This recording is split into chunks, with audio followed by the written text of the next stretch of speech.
சிறுகடிக்க ஆசை சரியில்லை டுடே எபிசோடில் முத்து இருந்துட்டு என்ன பண்ணுறதுன்னு தெரியாமல் ரொம்பவே வருத்தத்தோடு இருக்காங்க. ஸ்வேதா இருந்துட்டு, அண்ணன் நான் தான் கொடுக்குறேன்னு சொன்னல, நீ 5 லட்சம் ரூபாய் தான்ப்பா உன்னால் கொடுக்க முடியும். ஆனால் எனக்கு 10 லட்ச ரூபாய் பணத்தை கட்ட சொல்கிறாங்கப்பா. என்ன பண்ணுறதுன்னு தெரியல. இருந்த நகை எல்லாத்தையும் கொண்டு போய் வித்தாச்சு, வச்சாச்சு.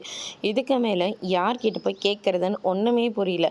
பேசாமல் இந்த காரை கொடுத்துலான் இருக்கேன்ப்பா அப்படின்ற மாதிரி சொல்லிடுறாங்க.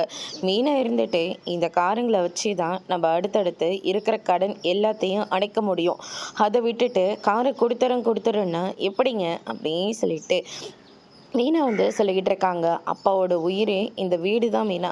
இந்த வீடை விட்டுட்டா இன்னும் பண்ண முடியாது அப்படின்ற மாதிரி சொல்லி ரொம்பவே ஃபீல் பண்ணி பேசிக்கிட்டு இருக்காங்க. ஆனால் ஏதாச்சும் ஏற்பாடு பண்ணலாம், நீங்கள் கொஞ்சம் அமைதியாக இருங்க அப்படின்னு சொல்லிட்டு நம்ம ஸ்வேதா ஒரு பக்கம் சொல்லிக்கிட்டு, முத்துவும் மீனாவும் இருந்துட்டு ரவிக்கிட்டேயும் ஸ்ருதிக்கிட்டேயும் நேராக அந்த விஷயத்த போயிட்டு சொல்கிறாங்க. அவங்க இருந்துட்டு, பேசாமல் எங்கள் அப்பா கொடுக்குற பணத்தை நாங்கள் வாங்கிக்கிட்டது அப்புறமா கொஞ்சம் கொஞ்சமாக அந்த கடன் எல்லாத்தையும் அடைச்சிட்டு நாங்கள் நம்ம வீட்டுக்கே வந்துடுறோமே அப்படின்ற மாதிரி ஸ்ருதி சொல்லிக்கிட்டு இருக்காங்க. என் அப்பாவோட மானத்தை அடமானம் வச்சு தான் நீங்கள் அந்த வீட்டில் இருக்கணுன்ற எந்த அவசியமும் இல்லை. அந்த மாதிரி எதுவுமே நீ பண்ணிடாதம்மா அப்படின்ற மாதிரி முத்து எடுத்து சொல்லிக்கிட்டு இருக்காங்க.